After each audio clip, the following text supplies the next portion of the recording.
पूजा कहानी में आपका स्वागत है। आज हम नाग पांचह की कहानी सुनाएंगे, तो चलो सुनते हैं। श्रावण मास की शुक्ल पक्ष की पंचमी को नाग पंचमी के नाम से मनाई जाती है। इस दिन नागों के पूजन किया जाता है।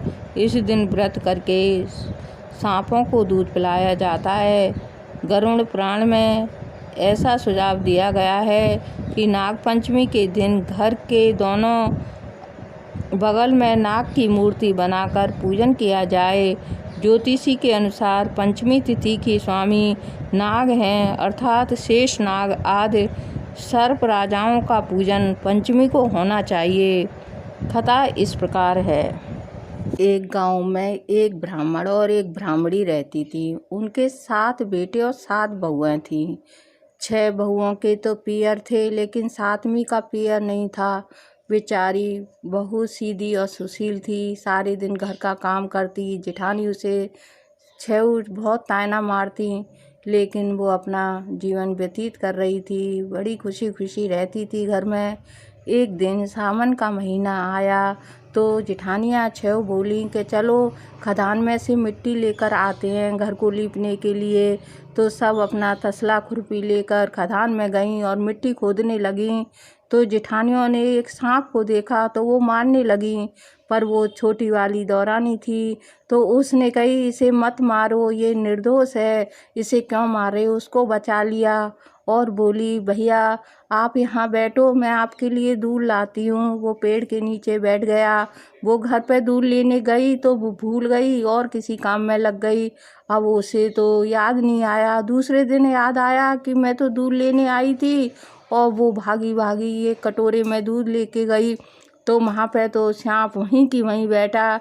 बोली, भैया मुझे माफ़ करना, मैं घर पे जाते ही भूल गई, मैं और किसी काम में लग गई। तो सांप बोला, तूने मुझे भैया बोला इसलिए मैं तुझे डसूंगा नहीं। तो फिर वो दूध रख के आ जाती है।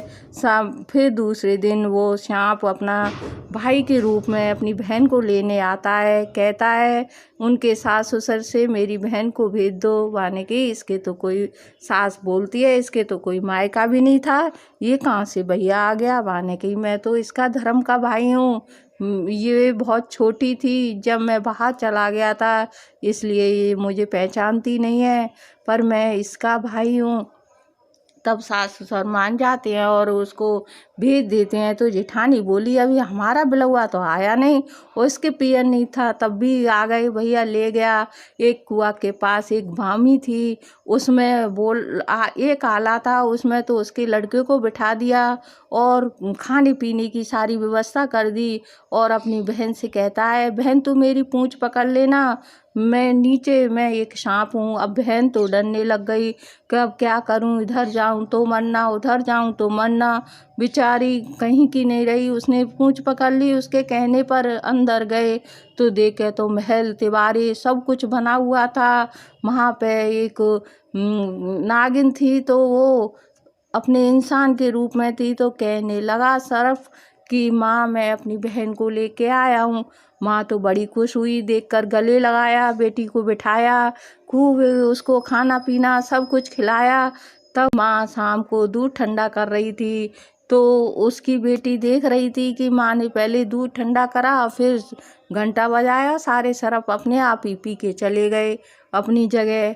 और फिर एक दिन माँ को कहीं जाना था तो बेटी से कह गई, बेटी तू सबको दूध ठंडा करके पिला देना। बेटी ने हाँ कर दिया। अब भाई बेटी ने दूध ठंडा करा तो थोड़ा से गर्म पे ही घंटा बजा दिया। सब दौड़े चले आए, किसी का मुंह जल गया, किसी के हाथ जल गए, सारे वो जल गए, अब ऊंचे हो गए थे। अब तो खाने दौड़े, जब तक उसकी माँ आ जाती है और सबको रोक लेती है, कहती है अपनी बहन को कौन खाता है। तो उसने बचा ली अपनी बहन को कि ये तो तेरी बहन हर बात पे तुम्हारी कसम खाए करेगी, खंडेसू बुचेसू मेरे बंडा प्यारे भैया सू। तो भैया सब वहीं के वहीं रुक जाते हैं, पर बंडे भैया को तो बहुत गुस्सा आती है, वो नहीं मानता है। अब एक दिन माँ से कहने लगी, माँ मुझे तूने सब घर की चाबी दे दी है, पर एक कोठे की चाबी नहीं दी है। तब वो बोलती है, नहीं बेटा। तब जिद पकड़ गई तो वो ले लेती है, खोल कर देखती है तो उसमें एक बूढ़ा अजगर सांप बैठा, तब उससे कहती है दादाजी नमस्कार। तो वो कहते हैं तूने मुझे दादा बोला इसलिए मैं तुझे माफ़ करता हूँ, और नहीं तो मैं तुझे ढस लेता।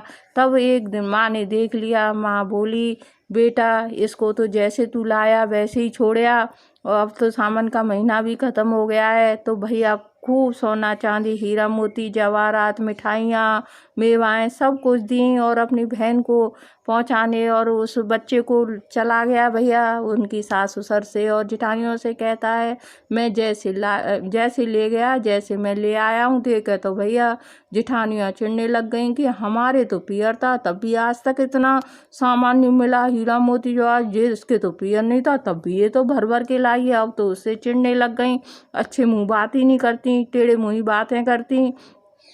तब एक दिन उसका लड़का दूध पीकर उस कटोरी से ही खेल रहा था, तो बोलती हैं चम्मच कटोरी से कि तू तोड़े डाल रहा है, कहीं तेरे मामा नहीं दे जाएंगे। भैया दूध स्यांप खड़ा बंडा भैया सुनना, तो अपनी माँ से जाके कहता है कि वहाँ पर तो उसकी मेरी बहन की जेठानियाँ बड़ा अपमान करती हैं, बहुत वो करती हैं। बच्चा एक कटोरी चम्मच से खेल रहा है तो कह रहे हैं तेरे मामा नहीं दे जाएंगे। भैया दूसरे दिन आया तो सोने की चम्मच कटोरी डाल गया। एक दिन गेहूँ बखेर रहा, अनाज पड़ा था उसको बखेर रहा, कहने लगी तेरे मामा नहीं दे जाएंगे अनाज को, तू फैला रहा है। भैया सोने की बोरा भर के अनाजों को दे गया, वो तो रह गई क्योंकि तेरा मामा तो भैया कोरे ही खड़े सुनता रहता है। देखे तो एक कोरा डाल गया। ऐसे भैया उस बहू के लिए उस नाग देवता ने करा जैसे सब किसी के लिए करना। बोल नाग देवता की जय, बोल सच्चे दरबार। अगर आपको ये ब्रज भाषा में पूजा कहानी की कहानी पसंद आई हो तो लाइक करिए और सब्सक्राइब करिए। धन्यवाद।